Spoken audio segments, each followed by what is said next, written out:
All right.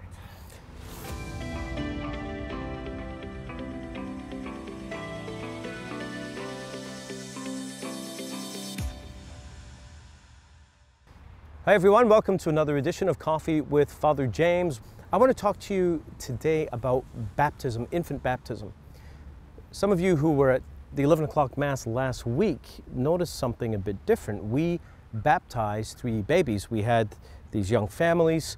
After the homily, they come up, we baptize them. It was joyful, it was wonderful. We did it in a way that only added about 6-7 minutes onto the length of Mass, and it was a beautiful experience. And I want to tell you about why it is that we're starting to do this. You see, it's been something that I've been doing for years in previous parishes. I want to tell you what the change is that we're going to make, and then tell you why we're making that change.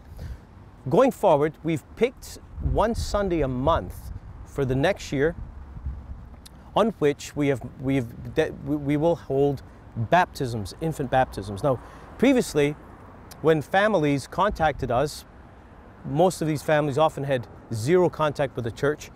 They would take a course and then we would have their baptisms in an empty church with their biological family, and it was very lovely, and they'd leave and we'd never see them again. That's generally what happens, not just in our parish, but in parishes all over the place. Why? Because, well, I'll get to that in a second. What we want to move to is having baptisms at Sunday Mass once a month. And once a month we'll do it at the 11 a.m. Mass. The following month we'll do it at the 9 a.m. Mass. So basically, if you go to one of those Masses, it'll be about once every 8 weeks that will happen. Now, why are we doing this? It has to do with the fundamental meaning of baptism. You see, baptism is a sacrament of initiation into the life of the church. And yet we've fallen into a practice over the last 20, 30 years in which we baptize infants of adults. Remember, when we baptize infants, it's done on the basis of the faith of the adults who say yes for their children with the promise to raise their children in the practice of the faith.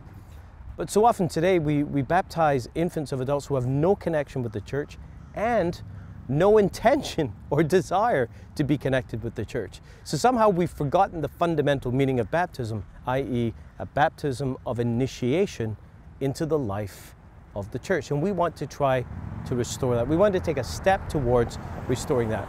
Here's the thing. We communicate more by how we do a thing than by what we teach about a thing. We can teach all we want about baptism and how it means you become a member of the church. But think about the old way of doing it. What do?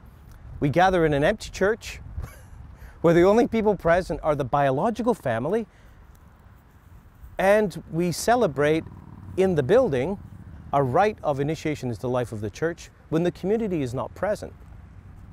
And we wonder why so many see baptism as simply a rite of passage in which perhaps we're thanking God for the gift of a child and celebrating with our family, all of which are good things. It's not a bad thing, but not anything to do with actually being engaged in the life of the church. Now, baptism of infants goes back to the earliest times in the church, but it was not normative. The norm was the baptism of adults. In the early 3rd century, we hear in the writings of the Roman priest Hippolytus, he describes how baptisms were done, and it's mostly focused on the baptism of adults. But we hear mentioned that the adults who were being baptized, who had little children, would take the children down into the water with them to be baptized. So it did happen, but it wasn't the norm. The norm, practically and theologically, was the baptism of adults, because baptism is about a personal faith response in which we have forgiveness of sin and we receive the grace of adoption, we receive all of these things, but we become members of the church. So this isn't going to solve the big question. It's not going to fix everything that is wrong, but it's going to bring us a little closer to proclaiming what we actually believe about baptism by how we do it. Instead of doing it in a church building in which the community is not present, we will do it in the church building with the community present who are celebrating the sacrament of the Eucharist. And we hope that you can have many opportunities to experience this with us in the church in a way that will also allow you to share in the joy of the family, because it's not a biological family, it's a celebration of the family of faith. We could also do full immersion in the Sullivan's Pond again. We might think about that for down the road. What do you think?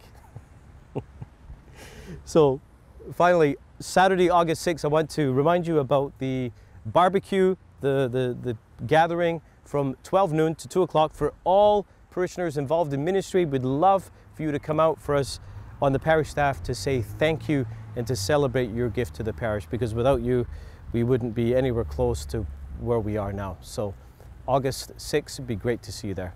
Thanks very much, everyone, and God bless.